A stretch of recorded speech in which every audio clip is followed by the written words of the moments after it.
Hello, my name is Wayne Alexander, and today we're going to take a look at auditing within CRM 2013. Auditing gives users the ability to record changes that have been made to a record, be it editing of particular data, deletion of data, or even creating records with new data. Before you can start auditing in CRM, you must first switch on the auditing process. So what I'm going to do is I'm just going to navigate over to the settings area of CRM, and within settings I just clicked on auditing.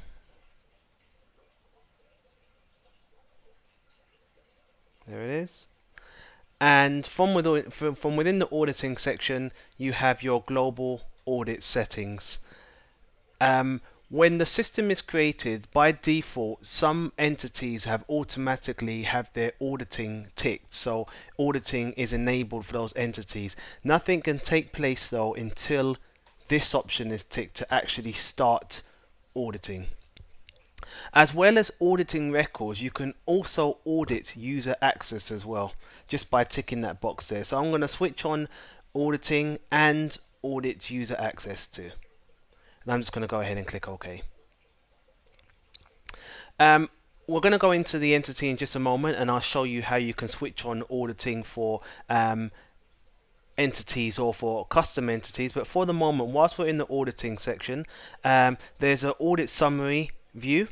Where if I was to go ahead and click on that, what the system would do is it would just go ahead and display all of the auditing that's taking place throughout the system, be it the auditing of data within records or access via the web version of CRM.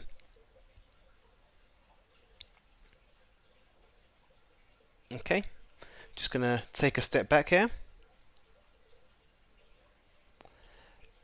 Entity and field audit settings. Now this could be done from within solutions, but this link is literally just a link to exactly the same area. So if I was to go ahead and click on that now, the system will take you to your solution, and from within the solution for each entity, if I was just to go ahead and click on contact for an example, within the contact entity, if I just scroll down, there's an option here which is auditing. If I was to tick that option, you'll notice there's a note here that says by default all fields for this entity are enabled for auditing. You have the ability to switch auditing off particular fields. So I'm going to tick that box for contacts, and then what I'm going to do is I'm going to navigate. Oops, of course I have to save first. So I've gone ahead and hit save. So first of all, we switched on the global audit settings. In other words, telling CRM that auditing is now enabled. We've gone to the contact entity and switched on enable auditing for that particular entity.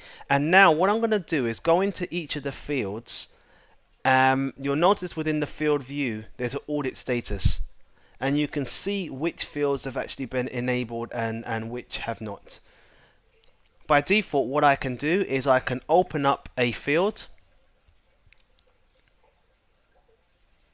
and once that field's open up, there it is, I have the ability to disable the auditing. So the point is that these entities, once you switch on, once you enable auditing, there's specific system fields that would automatically have auditing enabled. You can disable them if you choose. Likewise, when creating a custom entity, if you were to tick the auditing box within the actual entity section, you can enable auditing for that particular entity, and when you create new fields, by default the system would automatically enable auditing on those fields. Thank you.